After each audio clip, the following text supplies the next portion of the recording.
Hi everyone, welcome to In Focus. This is a podcast designed to shine a light on different individuals and organisations in technology across the Northeast and around the country. Today we have with us Hannah Marshall, Chief Technology Officer at Learning Curve Group, who transform lives through learning. Hannah, thanks for joining us today. Thank you for having me. No problem at all. So we'll start how we always start, Hannah, with my initial question. In your opinion, what's the most exciting thing about working in tech at the moment? So for me, I think the most exciting thing is about how fast it moves and then how this opens up opportunities for our team kind of to support an ever-growing business like LCG. I'm also excited about the recent developments in AI and its increasing accessibility and what we can do to leverage more AI. I also find the building of IT excited about how our learners benefit from the great products we're building.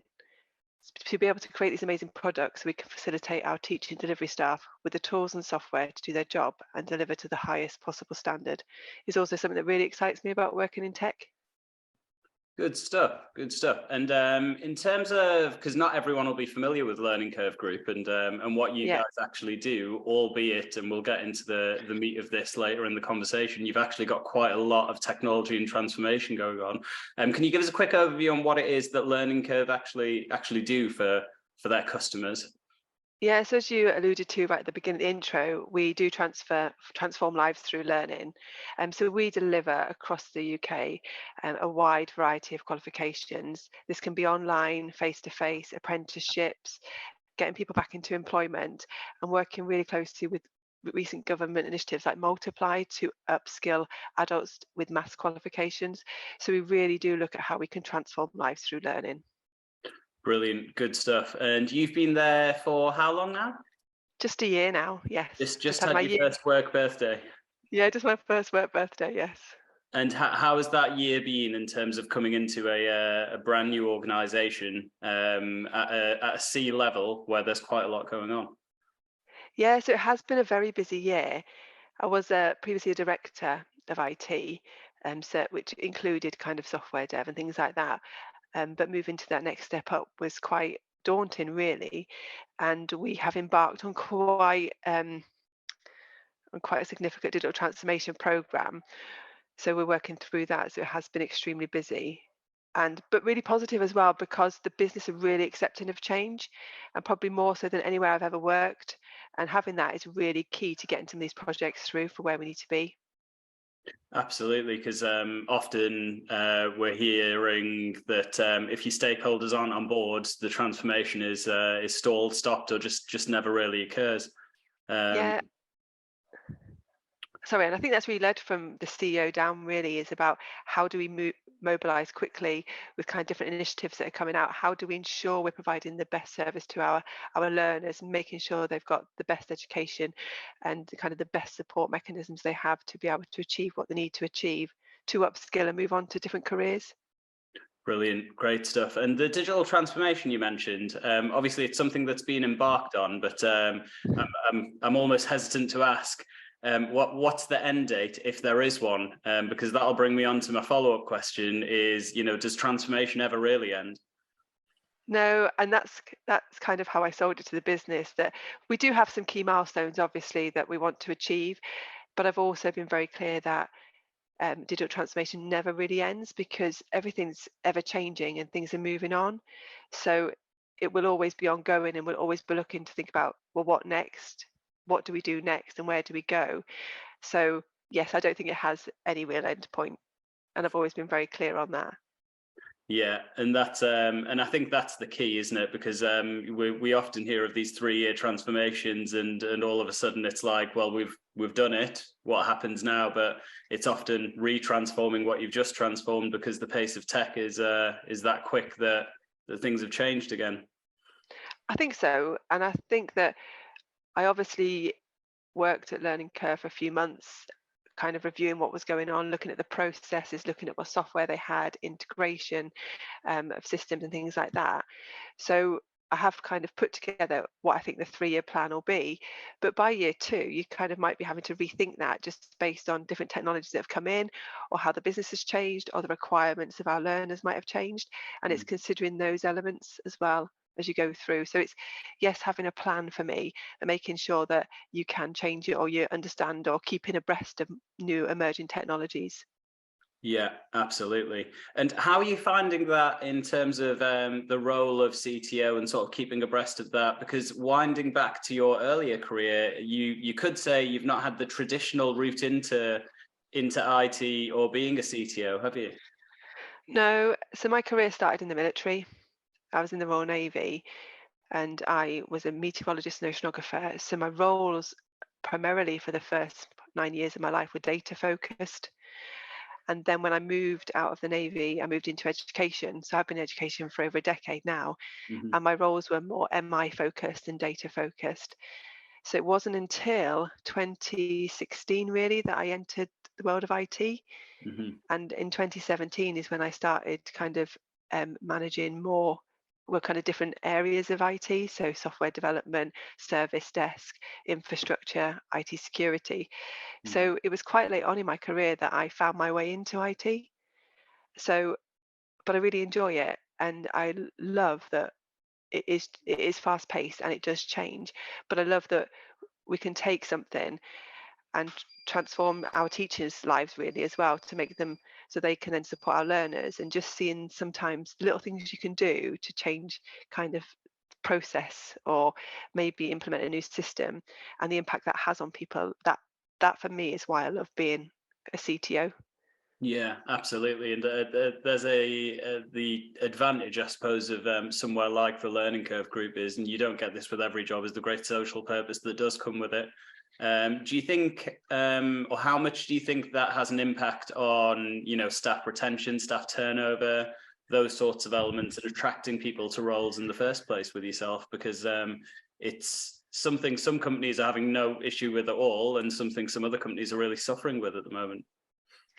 Yes, well, I think we've been very lucky. When I arrived in January last year, there was a team of 9 at Learning Curve Group, 6 kind of support engineers and 3 developers. And over the year, we've grown that to 28 staff now, which is quite incredible, really, considering from other companies what I've heard about recruiting to these kind of technology roles. And I think some of it is to do. I do get a sense people are looking for that social purpose when they come to work, and they have. I think in Learning Curve Group there is this real family atmosphere. So despite it being a thousand strong business with 1,000 staff, there is this real, it still feels like a small company where people know each other, people want to work together, and people have the same purpose, is that we want to transform lives through learning. So we all work to that common goal. So I think that that is good. And then the other part is about empowering my team. So I employ experts to do the job they do. So we touched earlier about how do I keep abreast of all the different elements of IT. Well, I physically can't because my job is so broad as at the CTO level. So we employ really good experts. I've got a principal developer um, who's a full stack developer who has great team, and then I've got IT support, head of IT support, head of IT projects, and head of MI systems and reporting. So I've got different teams that support me in being able to do kind of what I do. Or I say they do all the work, and I just kind of make sure everything fits in right. So yes, that is really important to me, that we empower the staff to do the work they're employed to do. That's brilliant, because often, as obviously a recruitment professional myself, a lot of the time that is one of the things that's seriously lacking. But it's very difficult to change what is an ingrained company culture from something like that overnight, unfortunately, and it takes a lot of work, certainly from the board level down. Do you think that's been the sort of key to your success? Because your turnover of staff has been ridiculously low over the It, past. ha- Past year or so. it has, and even in my previous role, I would say it was low as well. Mm. And I think it is. I'm a very hands-on CTO, so I work very closely with my team. I know I'm hands-on with all the projects. I mean, I don't do all the kind of coding because I'm not a software developer, or I can't implement a firewall, but I am there in the project amongst everything to make sure that they have the support from me, and that I can then feed up to the exec board or feedback down if there's any questions. And I even go and sit in the office with them all. So yeah, so we have an exec office where I can go and sit. But sometimes I think it's really important that I go and sit in with the team, because that's how I get to know them. I get to Hmm. understand what makes them tick. I get to understand what barriers they might be facing that I can support. So I think Hmm. that's really key. And I also think what's really successful is, especially kind of in the sector that I work in, is that my developers and my IT team really need to understand the business that they're working in. So they understand how we're funded, they understand where the motivation stems from within the business. And so this really means they understand the business priorities. What I don't have is my team sat in a room waiting for people to give them work. They go out and seek it, they go out and talk to the business. And I think that's really important. And it makes them feel part of the business as well. So my team feel part of Learning Curve Group. Yeah, that's fantastic actually, because I was speaking to somebody yesterday who put it in a way of in more traditional organizations, IT is the root of the problem to a lot of people, but also the people that can solve the problem. And that's a very traditional view of a what you could call like a backroom IT department, as you described. People that don't actually, do they exist? Where are they? Which floor of the building have we put them on? That type of thing. But I think certainly that approach, it's what a lot of companies are trying to do, and it sounds like you're really nailing it over at Learning Curve. Would you say that that's similar to what people are describing as being like sort of product focused? I think so, because you have to understand the business to be able to create the product. Hmm. So if we are developing a bespoke piece of software for the business or where I've previously worked, we do have business analysts who go out and they do user stories and do the kind of scoping of what the product is. But I always send a developer along to listen in and to maybe ask questions that the business analyst hasn't thought of, Hmm. because they might think, well, actually, I need to ask this sort of question, or I need to understand how the system will work for this particular kind of learner, or Hmm. or something like that. So, and then that they get to understand kind of what they're building, and then when they deliver it to the customer, they get involved in that as well. So they Oh, get wow. to see the end-to-end journey. So when we interview for software developers, particularly, we always talk to them about the end-to-end journey. So from the very start to scoping requirements to the very end of releasing it to the customer and seeing the customer's feedback, they're involved in that journey, which I think is so important. And I Hmm. know we could probably talk quite a long time on this, because I think that I've met people who don't agree with my approach, and that's fine. But this is the approach that I think works for us, and particularly works in education. Hmm. Um, I mean, I suppose what I'm not able to compare it with is with a kind of technology sector company, because I primarily work in the education sector, so I understand what works in the education sector and how to manage software development in the education sector. Yeah, no worries at all. And that in itself will feed into this sense of belonging that you've got within the team, and they can actually see the impact that the software is having, as opposed to it just being this sort of like black box of code that they push out and never realize actually sort of how those people feel about it once it's delivered. No, that's great, really good. And in terms of the transformation that you mentioned, what are the sort of larger elements of that? I suppose, what is it you are transforming? If we get into, I suppose, not the nitty gritty of the tech, because I may well not understand it, not being a developer myself, but what's the focus of it?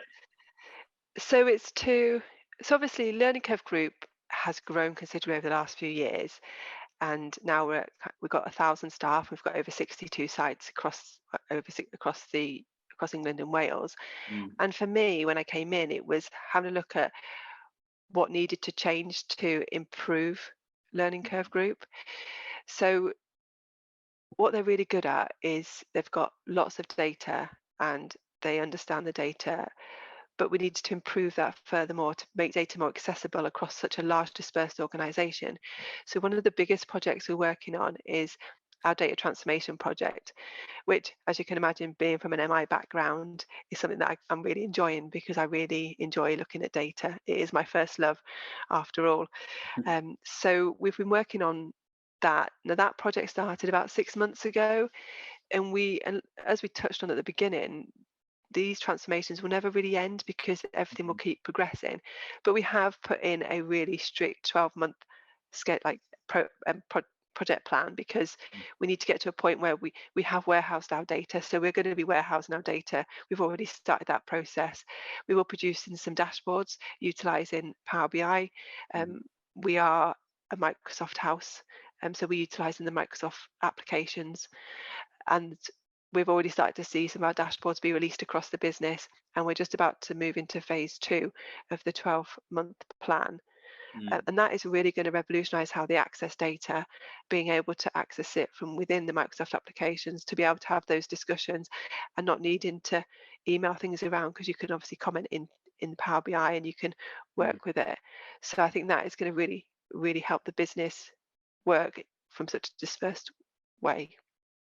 Yeah, absolutely. And how do you see, because it seems to be dominating most conversations on LinkedIn anyway, tools like, AI powered tools like ChatGPT and stuff like that, but actually the technology that underlies them sort of impacting how data could be leveraged for organizations down the line? Because I think a lot of people, from what I've heard, are looking at it, but I don't know if anyone's actually sort of got to a point of doing something like that in a private company in the Northeast anyway.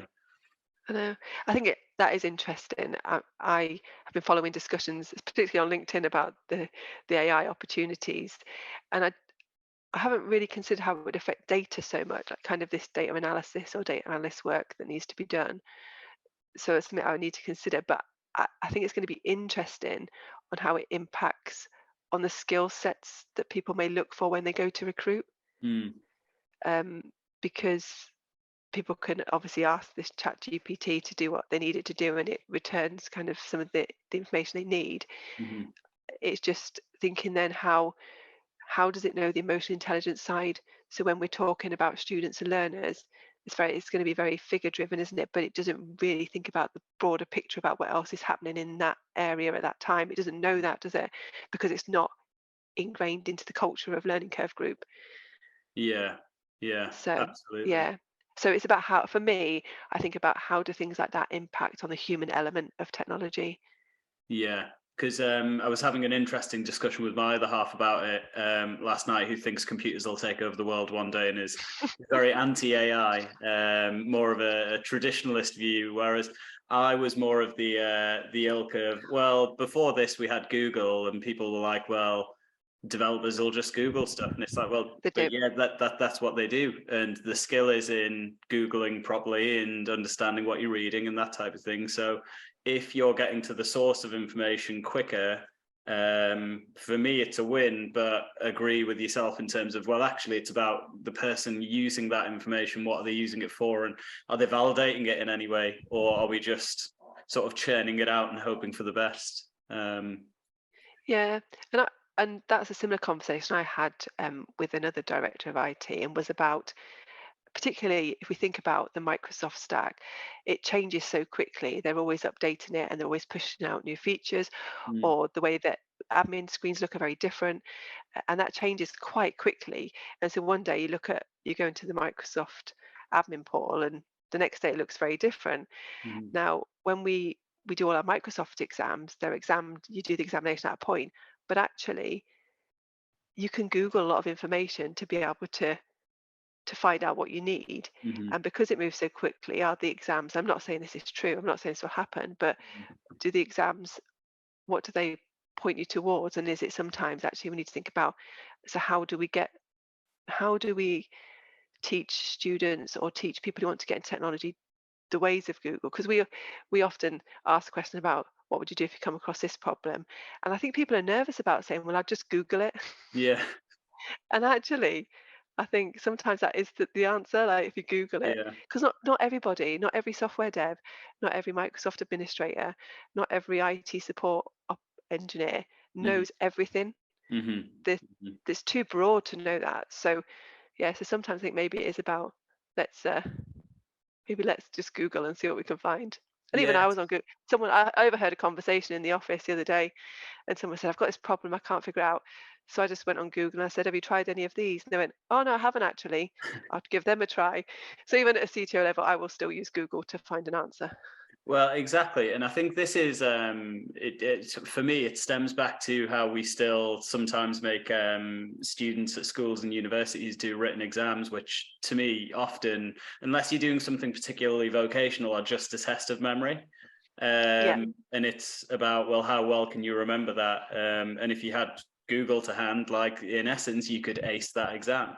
But yeah. does that necessarily mean that you are like the best out of your entire class at that particular topic, or are you just the most resourceful or the one with the best memory? And I think there's an element of, in society, we probably need to get to the point of, these are the tools we have. Let's just accept we should be as resourceful as we need to be, because otherwise, like you say, you could have somebody sat there for days trying to solve a problem and the answer's on the internet and just go and find it. Yeah. I think it's really important that people have access to the support and training and the development they need. Mm, But I do think, yeah, there has to be the broader that actually, how do we become resourceful? So yes, you've got the basic understanding of the Microsoft platform, mm, or you've got the understanding of how to implement network, or you understand the basics of a web filter or firewall. mhm, And then and again, because if you think there are so many different firewalls out there that you could purchase, that they're quite broad, so making sure you understand kind of different nuances to that and the different features they might have. So I mhm. think it is about, yes, giving them the tools and skills and knowledge to move forward, but also then to make them, to allow them to understand that actually it's all right to Google. Absolutely. And yeah, I think it's just then being able to rely on your people for that, and them being okay with that as well. 100%. Yes, yes. Okay, great. One question I wrote down when you were talking about your previous career, and it's probably will answer itself, but I'd like your thoughts on it. How do you feel your data background has really helped you get to the top job in IT, as it is these days as a CTO? Because certainly from what I'm seeing, it's like over the past sort of 3 or so years, data is really having its day, and people are realizing, hang on, we've got all of this data over here that we're doing nothing with. Like, let's leverage that. Do you think, to be a fully functioning and top of your game CTO IT director, that you need to have that data head on you as well these days? I think it would depend on the organization and depends on how they're structured. So my remit is probably quite broad for a CTO, I Mm, think. So I do look after security. I look after kind of the IT support. I look after software devs. I look after my systems and reporting. So my role is quite broad. So in mm, other organizations, you might have separate roles. But to answer the question about, do I think it helped me? I definitely do, because being quite analytical and quite good with data, and having to input lots of data into systems and do data analysis, I think I quickly learned how systems work as well. So it mhm, wasn't just the data piece, it was about how systems work and how they can work for a business. So being able to look through that, I think that helped. It probably wasn't until I joined education that I realized just how I could understand data. What I mean by that is that I joined the Navy at 18. I mm, joined this role because I like the idea of being an oceanographer, traveling around, doing lots of science, and that's kind of what I thought I was going to do. I didn't. I sat predominantly in an air station, um, doing weather observations and creating weather forecasts for pilots, and it was lots of data collection, input into a system, data analysis, understanding what was happening. mhm, So when I left, I was thinking, what am I going to do? And I found my way into education, and I started looking at data, and I realized that actually I'm really good with data. mhm, And I thought, oh, I never realized that I could transfer from doing weather data to education data. And I think it was that belief in me that I thought, well, actually, if I can do that, then what else can I do? So I think looking at systems and processes naturally came alongside with that to improve kind of where I was working at the time, and to think, mhm, well, how do we continually improve? So I do think that. And I do think that companies now need to really think about their data strategies, because I think that's where it's going. And I think now we're mhm. seeing lots of data analyst jobs, lots of data engineer jobs. And I think it's about making sure you really understand what your data is telling you to give you those meaningful insights. to kind Hmm. of grow your business where you need it to grow. Yeah, absolutely. And you're right. The growth of data job titles has been absolutely massive over the years, and the expansion of technologies like the Microsoft stack and AWS doing their thing, GCP as well. The growth has just been phenomenal in those areas. But I do think there's an element of you will be left behind if you don't get on top of your data sooner rather than later. For legislation purposes as well, let alone anything else. With new laws that are coming in, various GDPR implications of being in Europe, being out of Europe, possibly being back in Europe at some point, and all those sorts of elements for sure. An interesting question that I had written down, being a CTO now, but being a woman in tech, what would you say to, girls and women, career changers, school age girls that, are thinking of going into tech, but maybe still have the stereotype of it's a lad's job? Because I think of the last sort of widespread surveying, it is still only 14% of women in technology compared to the rest, all identifying as men. So, what would you say to people that are thinking about it but not quite sure? And what's your experience been like? So I think, yeah, so I think for me, be brave and just go for it, because the landscape of IT and technology is changing, and it is becoming more business focused rather than the IT teams or software devs sat in a cupboard coding away trying to fix problems. Hmm. So it is more being able to interact with customers and moving forward. Um, I've had a really positive experience, and that often surprises people. So my when I first entered IT, my director of IT was male, Hmm. and I primarily joined IT to be the head of business intelligence. And after a year or so, they asked me to look after different elements of IT. Hmm. And every point I said, but I've never done that. I'll give it a go, but I've never done it. And he would always say to me, I've got every faith that you'll be able to do it. So he pushed me every step of the way. Hmm. And when he left and he said, Hannah, I think you should apply for the director role. I think you'd got a really good shot at it. And I said, me, but I've only been in IT for 3 years. And he said, but you really understand this business and you've worked really hard to understand how IT can transform a business like this. Hmm. So it was his belief in me that pushed me into applying for the director role. Yeah. I think what is difficult for people who want to move into IT, that they might not necessarily know where to start, Hmm. because as we've discussed there, my remit is quite broad because of the different elements that make up my IT team or my technology team. Mm. So I think it's where do you start? So what could you do to find your way into your first role into a technology role? And one of the bits of advice I often give people who ask me Hmm. is maybe look at finding a service desk role first. Okay. So in those roles, you could get the most random questions. You can get everything from software, data, networking. So you get a very broad overview of the tech sector and what it might encompass. But by doing that, you'll probably quickly find your passion.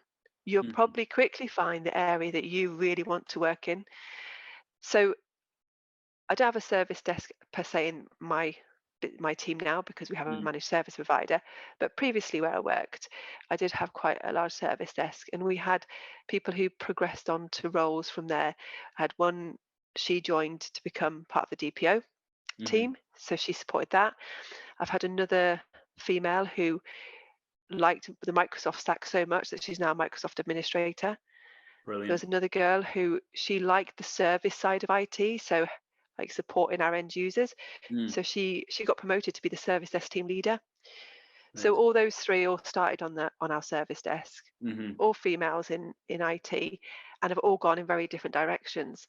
And I think that way in, I think really gives you that broad kind of view of kind of what technology has to offer.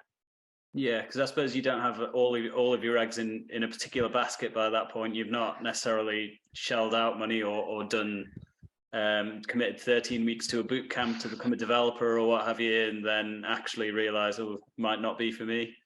I know, but then I think the digital boot camps are a really good way in. So Mm. if you've been in the world of work for a while, or and you've Mm, seen what's going on, you might have met some software developers and thought, actually, that job is exactly what I would like to do. mhm, And obviously at LCG we do offer our digital boot camps, which have really helped people mhm, improve their digital literacy, and also helps them move into the technology sector.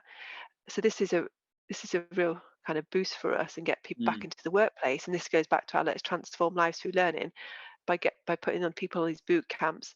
um, they obviously get an accredited qualification and they can support their personal employability. So I mhm, think that is the boot camps are great, I think, as well. So I think across the two, having that broad view of a service desk and also maybe taking one of the digital skills boot camps up mm. would really help people move in to the No, sector. that's great. And do LCG support people from like end to end in terms of? I'm assuming that there has to be a cut off at some point naturally, but in terms of employability and that type of stuff, do you find the majority of people that are doing the boot camps and the learning are then going on to find the roles that they did want to get in the first place? Yeah, we do see them move on, so it has proved successful. So as Hmm. part of that government initiative, we do have to give every learner a guaranteed interview Mm, with the hope that they then progress on into that role. So they have proved successful for us. And I think obviously on the STEM agenda, I think it's really important that we continue to offer these sorts of qualifications and training mhm. to support our learners. Yeah, absolutely.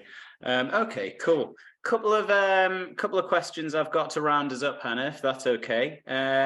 We talked about culture and a sense of belonging. How would you describe are the indicators of a great culture, and how are you making sure that you're running a great culture there? So I think touching kind of what I said earlier is that for me it's about empowering the team Mm, and how they all know that they're experts in what they do and they're empowered to play their part in our overarching digital transformation. mhm, Because without them that wouldn't come to life. mhm, Um, mhm, so I allow them to contribute ideas, we work together, and I definitely do not micromanage them, because they're paid to do their job and they do it really well. mhm, I think we do our best companies survey at Learning Curve Group, mhm, and that's really interesting to see. So if a year ago I didn't have most of the team that I've got now, and we've done really well across in our team, particularly, and to see my managers do really well is great for me to see, mhm. considering it's a really relatively new team and Yeah. with quite significant growth. So for me, being able to have that measure and to see kind of how the managers have performed is great. And I think that shows me that we've got a great culture. And Mhm. also listening to the feedback of the team. So I interview everybody who joins the team as Okay. well, which is really important to me. But then I meet with them regularly. So I say, you've been here so long, how are you finding it? And to get that feedback to understand, which I know takes time out of everyone's day, but I think is really important for me. You've probably gathered from what I said that my team are very important to me. Without them, we wouldn't be successful. Mhm. So I think it is about taking the time to support them when they need it, or to take 10 minutes out of your day to ask them how they're getting on, or what can you help them with, Yeah. which I think is really important. Yeah, and it's really nice to hear that it's not like because sometimes I think C-level roles are stereotyped to be like ivory tower type situations behind closed doors, that sort of thing. But it's really refreshing to hear that you're so accessible, I suppose, to your team, which is great. Yeah, but I think that's really important, particularly when you're doing massive transformation programs, because you need to be confident when you go to the business to talk about what you're delivering. And to not be part of those project meetings, you Mm, wouldn't know the kind of what's happening really. You would have an idea, but you wouldn't be ingrained in that. And the learning curve culture is like that. So the exec board in general, not just kind of me as a CTO, but we're all hands on. mhm. We all get in with the teams. It's really important to us that we have that visibility across the organization, which I think kind of, if you follow us on LinkedIn, you'll see the purple family, but it really does feel like that. I don't know how to convey that in a podcast, but there is this real kind of just family being about how do we all work together, and that is from the CEO downwards. Oh, brilliant. That's great. And do you think because we haven't talked about the in-office versus remote versus hybrid setup. How does that work at Learning Curve? And my follow-up question will be, do you think you need to be working hybrid or in office to maintain great cultures? So for me, I think so during the pandemic, obviously worked remotely, and that worked for us at the time because we had the students working remotely. Mm-hmm. And then obviously people were like, we can work remotely forever.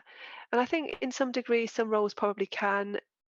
And I think it kind of depends where you are in your career journey as well. Mm-hmm. But we've, for example, employed some graduates or we employ some apprentices. Would I think they could work remotely? No, I'd fully remotely. No, I don't think they can. Mm-hmm. I think they need to understand what the world of work is like. They need to understand how to communicate with people, understand like emotional cues and things like that. Those things I don't think you can really teach on Teams. Mm-hmm. So I think for me, a hybrid way of working is probably best to understand kind of the business side, but not to be so remote that you're sat behind a computer screen. So I make sure that all my team come to head office for team meetings. I make sure we have regular catch ups.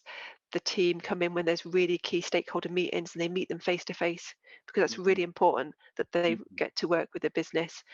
But then if they've got a day where they just need to get head down, need to do the coding, they can just go and sit at home and get that done. That's not a problem. So we Yeah. have a very hybrid way of working.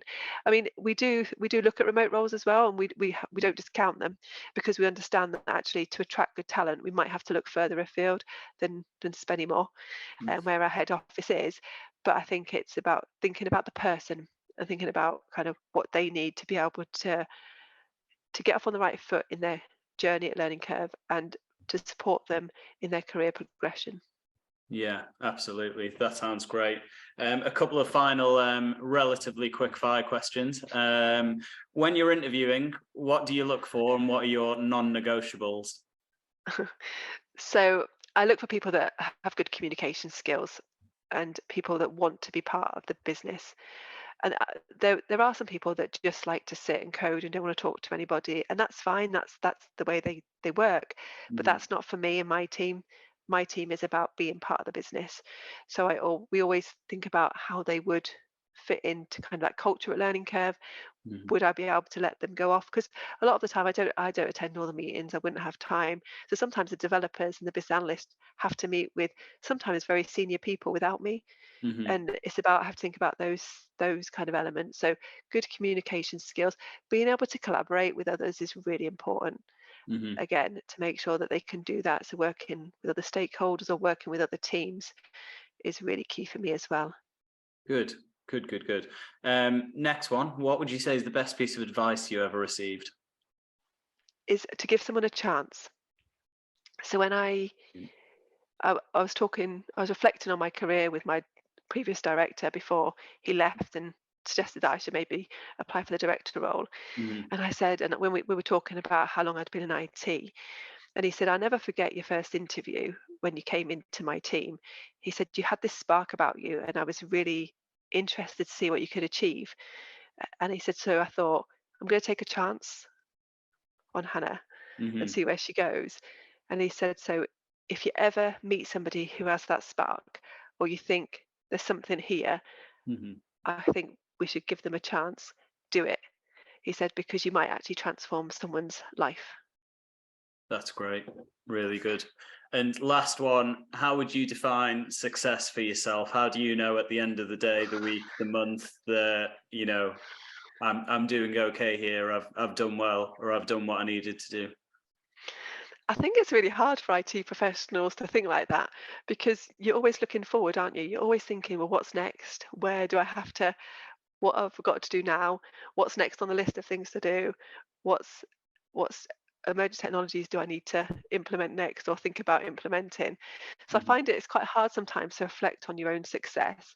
But at the end of last year, I did make us and the managers, well, me and the managers sit down and think about what have been our biggest successes over the last 12 months since I started. And it was a really good exercise to get them thinking about that. And even they agreed that sometimes it is hard to do that. So for me, it's about the feedback from staff. So staff coming back to us time and time and again because we've delivered an amazing service to them.